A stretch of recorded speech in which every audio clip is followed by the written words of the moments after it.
On a crisp morning at Chicago's O'Hare International Airport, Marcus Langston, a 42-year-old CEO of a rising tech conglomerate, stepped into the bustling terminal with the calm assurance of a man who had built an empire from nothing.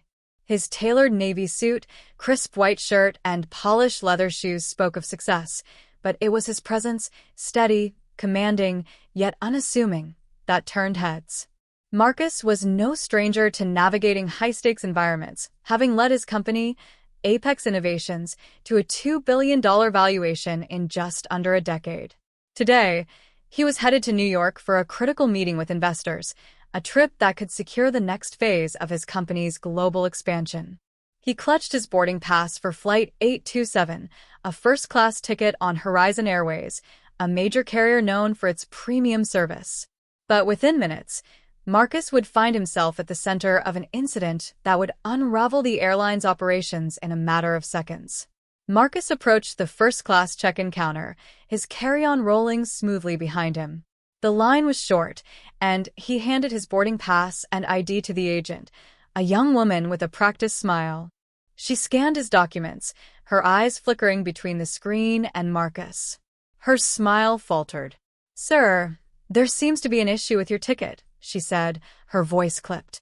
Marcus raised an eyebrow, maintaining his composure. "What kind of issue?" he asked, his tone even but firm. The agent hesitated, tapping her keyboard. "It's showing as invalid. I'll need to escalate this to my supervisor."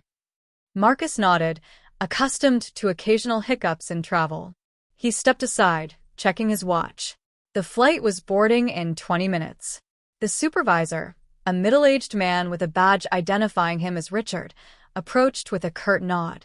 He reviewed the screen, then looked at Marcus, his expression unreadable. "Mr. Langston, your ticket has been flagged. I'm afraid you're not cleared for first class." Marcus frowned, his patience thinning. "Flagged? I purchased this ticket weeks ago. I'm a frequent flyer with your airline. Can you explain what's going on?" Richard's response was cold.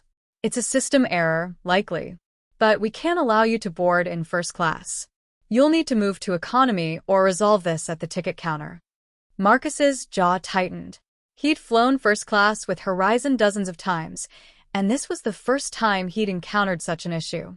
"I don't have time for this," he said, his voice steady, but carrying an edge. "I have a meeting in New York. Fix it." The supervisor's demeanor shifted, a hint of irritation creeping into his tone. "Sir, please don't make this difficult. We have protocols." Marcus leaned forward slightly, his eyes locking with Richard's. "And I have rights as a paying customer. Check the system again." The exchange drew the attention of nearby passengers, some casting curious glances. Richard, now visibly flustered, gestured to a security officer stationed nearby. "Escort Mr. Langston to the ticket counter," he instructed. The officer, a burly man in his 30s, approached Marcus. "Sir, let's go," he said, his hand resting lightly on his radio. Marcus exhaled sharply, his frustration mounting, but his composure intact. "This is unnecessary," he said, picking up his bag. "But fine. Let's resolve it." As Marcus was led away from the gate, a murmur rippled through the crowd. A woman in a business suit whispered to her colleague, "Did you see that? He's clearly first class. What's their problem?" Another passenger, an older man, shook his head. "Typical. They're singling him out." Marcus heard the comments, but kept his focus ahead, his mind already calculating his next move. At the ticket counter, another agent, this one named Carla, took his boarding pass and ID. She typed rapidly, her brow furrowing. "Mr. Langston, I'm so sorry. There's no issue with your ticket. It's valid for first class. I don't know why they flagged it." Marcus's eyes narrowed. "Then why was I just humiliated in front of a crowd?" Carla's cheeks flushed. "It's a glitch, sir. I'll reprint your boarding pass, and you're good to go." But Marcus wasn't satisfied. "I want to speak to someone in charge. Now." Carla called for a manager, and within minutes, a woman in a sharp blazer arrived. Her name tag read Diane, Regional Director. She offered a tight smile. "Mr. Langston, I apologize for the inconvenience. It was a system error." You're cleared to board. Marcus shook his head. This wasn't just an error. Your staff treated me like I didn't belong in first class. I want to know why. Diane's smile wavered. I assure you, it wasn't personal. These things happen. Marcus's voice dropped, calm but piercing. Do they? Because I've flown with you for years, and this has never happened before. So tell me, what's different today? Diane hesitated, her eyes darting to the side. It's just protocol, sir. We have to verify certain tickets. Marcus's expression hardened. Certain tickets. Or certain passengers. The question hung in the air, unanswered. Diane's silence was telling, and Marcus felt a familiar weight settle in his chest. He'd faced subtle and not-so-subtle biases before. Closed doors, skeptical glances, assumptions that he didn't belong in the rooms he'd earned his place in. But this was different. This was public, deliberate, and now he was running out of time to make his flight. I'm boarding that plane, he said, his voice low but unyielding. And when I get to New York, I'll be making calls. Diane nodded quickly, handing him a new boarding pass. Of course, sir. We'll ensure this doesn't happen again. Marcus took the pass and headed back to the gate, his mind racing. As he boarded Flight 827 and settled into his first-class seat, Marcus pulled out his phone. He wasn't one to act impulsively, but he also wasn't one to let injustice slide. He opened his email and began drafting a message to his legal team, copying his chief of staff and his PR director. Investigate Horizon Airways, he wrote. I want everything, financials, leadership, contracts, and any history of discriminatory practices. This wasn't an accident. He hit send, then leaned back, staring out the window as the plane taxied. He didn't know it yet, but that email would set off a chain reaction that would bring Horizon Airways to its knees. By the time the plane touched down at JFK, Marcus's team was already at work. His chief of staff, Elena, had reached out to a contact at the Federal Aviation Administration, FAA, while his legal team began digging into Horizon's operations. Marcus's PR director, Jamal, was monitoring social media, where a video of the incident, recorded by a passenger at the gate, had already begun circulating. The clip, shaky but clear, showed Marcus being escorted away, his calm demeanor contrasting sharply with his supervisor's clipped tone. The caption read, Black CEO removed from first class for no reason. Horizon Airways explained this. Within hours, the video had thousands of views, and the hashtag Horizon Discriminates was trending. Marcus stepped off the plane and into a waiting car, his phone buzzing with updates.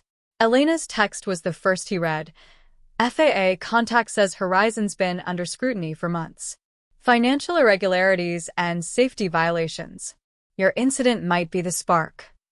Marcus's jaw tightened. He wasn't out for revenge, but he wasn't naive either. If Horizon's leadership thought they could brush this off, they were mistaken. He replied, Push harder. Find the weak spots. As the car sped toward Manhattan, Marcus fielded calls from his team. His legal counsel, Sarah, had uncovered that Horizon was teetering on the edge of bankruptcy, propped up by a shaky merger deal with a larger carrier. Any public scandal could tip the scales. By the next morning, the story had exploded. Major news outlets picked up the video, and civil rights organizations issued statements condemning Horizon's actions. Marcus, meanwhile, was in his meeting with investors, presenting Apex's vision for global expansion. But his mind was partly elsewhere, tracking the fallout. Jamal called during a break. Boss, it's bad for Horizon. Their stock is tanking. Investors are pulling out of the merger. Marcus nodded, unsurprised. What's the FAA saying? Jamal's voice was grim. They're launching an emergency audit. Safety violations are worse than we thought. Planes grounded as of noon. Marcus paused, processing the news. In less than 24 hours, his decision to push back had triggered a cascade that was dismantling an airline. The FAA's audit revealed a litany of issues: falsified maintenance records, overworked staff, and corner-cutting on safety protocols. By mid-afternoon, Horizon CEO issued a public apology, citing unacceptable errors in Marcus's case and promising an internal review. But it was too late. The merger collapsed, and with it, Horizon's financial lifeline. By evening, the airline announced it was ceasing operations, effective immediately. Thousands of passengers were stranded, and employees faced sudden layoffs. Marcus watched the news unfold from his hotel room, his expression unreadable. He hadn't intended to bring down an airline, but he wasn't sorry either. Horizon had made a choice, and so had he.